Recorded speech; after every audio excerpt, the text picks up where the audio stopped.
Supreme court को इतनी देर क्यों लगी सुमोटो एक्शन लेने में? और अभी मतलब बात समाप्त होती है 1 महीने के लिए मुलतवी की गई, तो क्या आपको लगता है कि मतलब इंसाफ मिल जाएगा? मुलतवी तो इसलिए किया गया कि वो हुकूमत को भी टाइम दे रहे हैं कि आप अपने एक्शंस भी लें, ज़रा इस पर इकदाम करें, जो इंस्ट्रक्शंस उनको सुप्रीम कोर्ट दे रही है उसके हवाले से इकदाम किए जाएँ। लेकिन कल क्योंकि मैं अदालत में मौजूद नहीं थी तो मैं बहुत हतमी तौर पर नहीं कह सकती, लेकिन मेरी राय के मुताबिक जो मैंने सुना है वो ये सुना है कि सुप्रीम कोर्ट के मुअज़्ज़ज़ जज साहिबान ने ये फरमाया कल कि हम वेट कर रहे थे और हम इंतज़ार कर रहे थे कि हम सो मोटो लेंगे, लेकिन हम फैक्ट फाइंडिंग रिपोर्ट के आने का इंतज़ार कर रहे थे।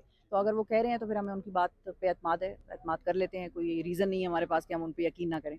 तो उन पे हम शक नहीं करेंगे, और अगर उन्होंने कहा है कि हम सो मोटो तब लेते जब फैक्ट फाइंडिंग रिपोर्ट आती, तो अब आ गई है तो उन्होंने ले लिया इतनी है। देर क्यों लगी मतलब फैक्ट फाइंडिंग में, जिस तरह वो बात कर रहे वो तो हुकूमत का काम है ना, हैं? वो तो सुप्रीम कोर्ट का काम नहीं है। तो हुकूमत तो कोई पहले दिन से कोई बहुत ज़्यादा विलिंग नहीं थी इस चीज़ को इन्वेस्टिगेट करने में। फैमिली कोई बहुत ज़्यादा मुतमईन नहीं है, उनकी फैमिली का ये मानना है। आज भी मैंने उनकी बेगम को अपने प्रोग्राम में हमारे दावत दी हुई थी, वो भी ये कह रही थी, और अदरवाइज़ भी जब हमारी उनके रिश्तेदारों से या बच्चों वगैरह से बातचीत हुई तो उन्होंने यही कहा कि जिस हुकूमत पे हमें एतबार नहीं था और जिस हुकूमत की वजह से वो मुल्क छोड़ कर गए थे, वो हुकूमत अगर उनके मर्डर को इन्वेस्टिगेट करेगी तो वो कहाँ की इंडिपेंडेंट और वो कहाँ की आज़ाद।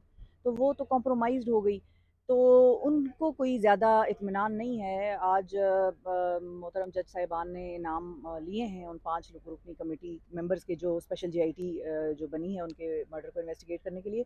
लेकिन उसमें वही लोग हैं, उसमें जो जिनकी सरबराही में वो बनी है, वो सरबराही जो है वो जिसको हम कहेंगे कि डीआईजी साहब जो हैं, उनके नाम के अंडर वो बनी है, और वो रिपोर्ट करते हैं आईजी इस्लामाबाद को, जो कि अकबर नासिर खान साहब हैं। अकबर नासिर खान साहब अगेन नून लीग के बड़े करीबी जो हैं, वो एक तरह से वही नून लीग ही उनको लेकर आई है यहाँ पर वफाक में। इमरान खान साहब के दौर में वो नहीं आ सके थे, तो फैमिली कोई बहुत ज़्यादा सेटिस्फाइड नहीं है।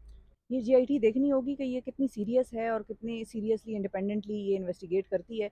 बहुत देर कर दी है, वो जिसको कहते हैं ना, बहुत देर कर दी मेहरबान आते आते। 40 दिन तो आपने पता नहीं किस चीज़ में गुजार दी है, क्या कर रहे थे। लेकिन आज जो उमर बंदयाल साहब हैं, ऑनरेबल चीफ जस्टिस पाकिस्तान के, उन्होंने ये भी कहा है कि बिलावल भुट्टो साहब को as foreign minister of the country ये चाहिए कि वो केनिया की जो अथॉरिटीज़ हैं वहाँ के अपने काउंटर पार्ट यानी कि केनियन फॉरेन मिनिस्टर से कम्युनिकेट करें, वो बातचीत करें उनके हवाले से कि पाकिस्तान को क्या असिस्टेंस चाहिए, उनको बताएं, उनको इंगेज करें और उनकी तरफ से मुआवनत हासिल करें, ताकि वहाँ पर भी इन्वेस्टिगेशन हो सके और यहाँ पर भी प्रॉपर्ली हो सके। लेकिन पाकिस्तान की टीम जो बनाई है, वो अगर फैमिली को मुतमईन नहीं कर सकती, तो इवेंचुअली आपके सवाल के जवाब में मैं यही कहूँगी कि हमें जाना पड़ेगा यूनाइटेड नेशंस की तरफ। तो बिलावल भुट्टो उसमें भी अहम किरदार अदा कर सकते हैं। बिलावल साहब को चाहिए कि यूनाइटेड नेशंस को लिखें as foreign minister of the country कि हमारे यहाँ इतना बड़ा आदमी मारा गया और एक और फॉरेन लैंड पे मारा गया, उस मुल्क को भी शामिल करें। लेकिन यूनाइटेड नेशंस ही को माना जाएगा इंडिपेंडेंट अथॉरिटी इस वक्त। मैं तो कह रही हूँ कि उनको इत्मीनान होना ज़रूरी है, और उनको इत्मीनान नहीं पहुँचा इस इकदाम से। तो इतना बड़ा अगर स्टेप लिया है सुप्रीम कोर्ट ने, सो मोटो एक्शन दिया है, तो उनको ज़रूर ये चाहिए कि वो इस चीज़ की तरफ नज़रसानी करें और हुकूमत की सुप्रीम कोर्ट को इतनी देर क्यों लगी सुमोटो एक्शन लेने में? और अभी मतलब बात समाप्त होती है 1 महीने के लिए मुलतवी की गई, तो क्या आपको लगता है कि मतलब इंसाफ मिल जाएगा? मुलतवी तो इसलिए किया गया कि वो हुकूमत को भी टाइम दे रहे हैं कि आप अपने एक्शंस भी लें, ज़रा इस पर इकदाम करें, जो इंस्ट्रक्शंस उनको सुप्रीम कोर्ट दे रही है उसके हवाले से इकदाम किए जाएँ।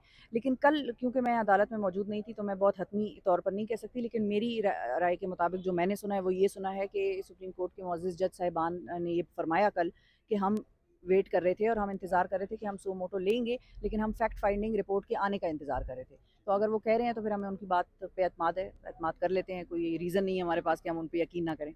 तो उन पे हम शक नहीं करेंगे, और अगर उन्होंने कहा है कि हम सो मोटो तब लेते जब फैक्ट फाइंडिंग रिपोर्ट आती, तो अब आ गई है तो उन्होंने ले लिया इतनी है। देर क्यों लगी मतलब फैक्ट फाइंडिंग में, जिस तरह वो बात कर रहे वो तो हुकूमत का काम है ना, हैं? वो तो सुप्रीम कोर्ट का काम नहीं है। तो हुकूमत तो कोई पहले दिन से कोई बहुत ज़्यादा विलिंग नहीं थी इस चीज़ को इन्वेस्टिगेट करने में, तो देर इसलिए लग गई क्योंकि देर लगा रहे थे। हुकूमत की तरफ से मतलब कोई ऑर्डर नहीं थे सुप्रीम कोर्ट को? नहीं, हुकूमत ने ऑर्डर नहीं दिया हो, सुप्रीम कोर्ट ने तो आज खुद नोटिस लिया है। लेकिन फैक्ट फाइंडिंग रिपोर्ट मुकम्मल होती, वो सारा जो पेपर वर्क है वो कंप्लीट होता, सारी रिपोर्ट बनती, तो वो सुप्रीम कोर्ट में जमा कराते या रिलीज़ करते, तो उसके बाद सो मोटो हुआ। ये जज साहिबान ने बताया हमें कल।